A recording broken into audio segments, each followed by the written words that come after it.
as a whole. I think Ivor was somewhat discouraged at times at the difficulties that he faced in organizing within the sickle cell community. It's very challenging to organize a group of people who are struggling just with their very day-to-day existence. Sickle cell families have their hands full and they don't always have the energy to go out and organize politically.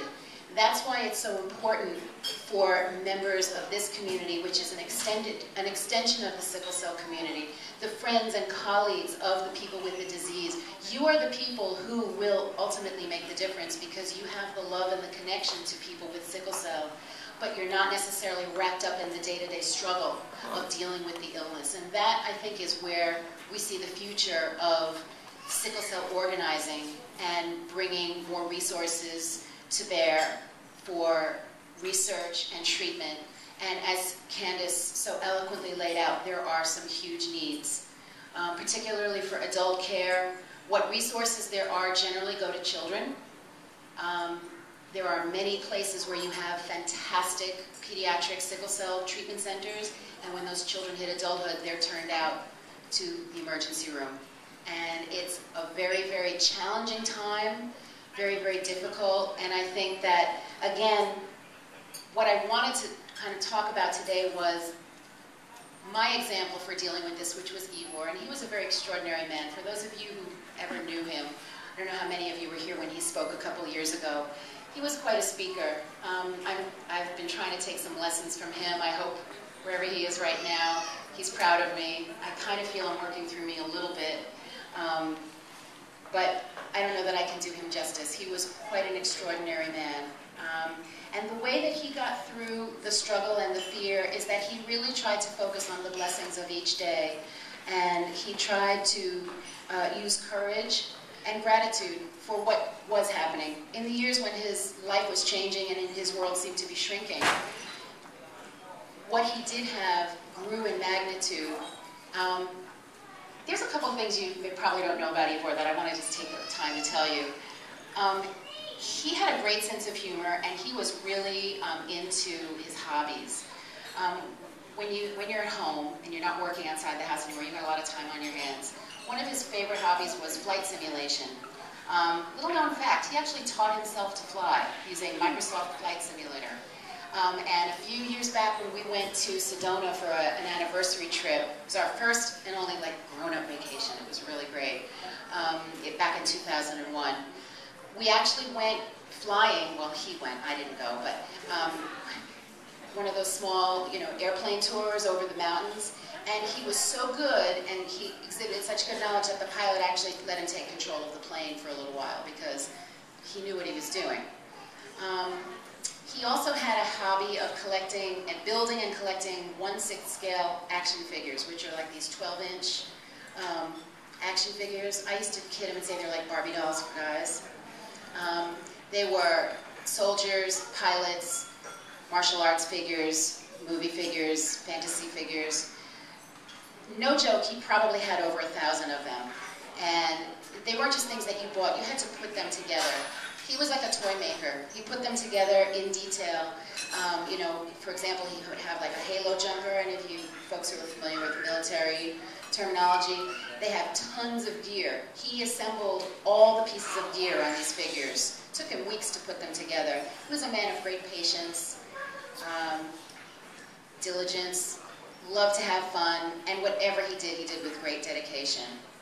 I will say that probably his greatest achievement is this little boy sitting over here next to me, our son Josiah.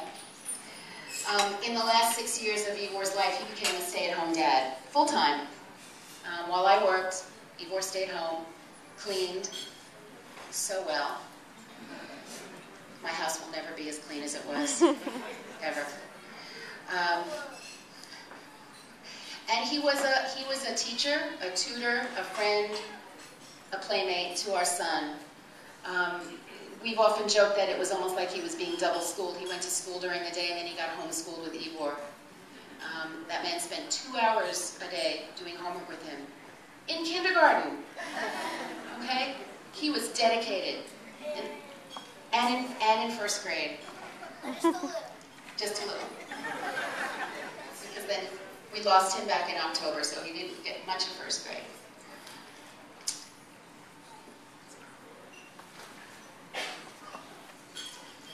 I like to think that Ivor planted the seeds of his vision in the sickle cell community, much in the same way that he planted his vision of how to deal with life in me and Josiah. Ivor used to say that he lived his life in dog years. And he used to joke and say, it's not the years, it's the mileage. And I've covered a lot of miles. In his 45 years, he probably covered more territory than most people twice his age. He was smart, wise, patient, funny, and he always encouraged us to look at the bright side. He didn't engage in self-indulgence. He didn't let me either. There was no self-pity allowed in our house. It just wasn't the way of the Pinnells. And we often talk about, we're Pinnells. We don't try, we do. Or if Josiah is encountering something particularly challenging, he'll say, it's okay, Mom, I'm a Pinnell.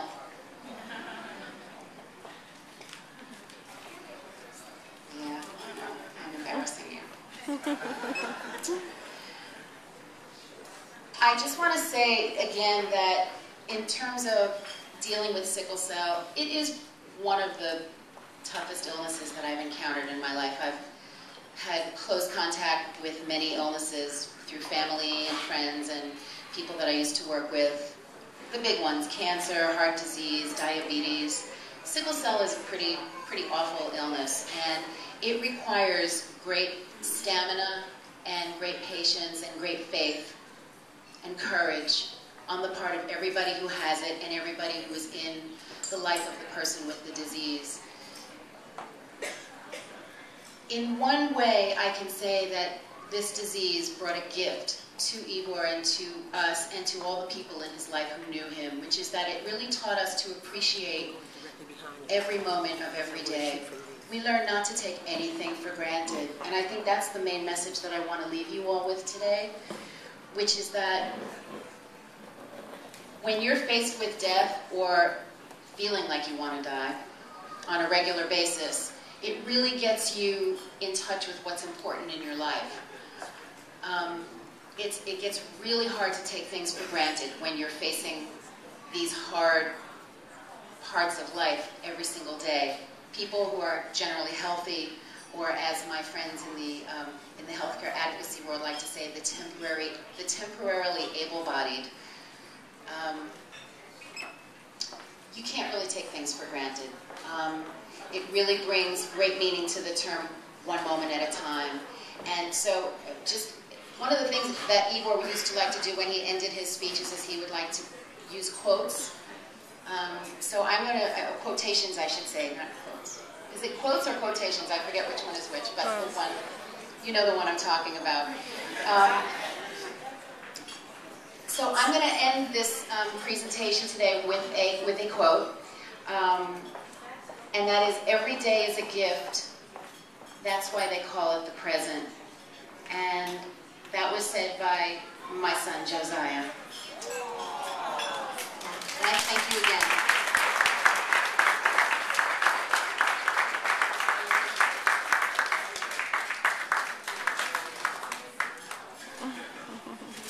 I see that it is lunchtime.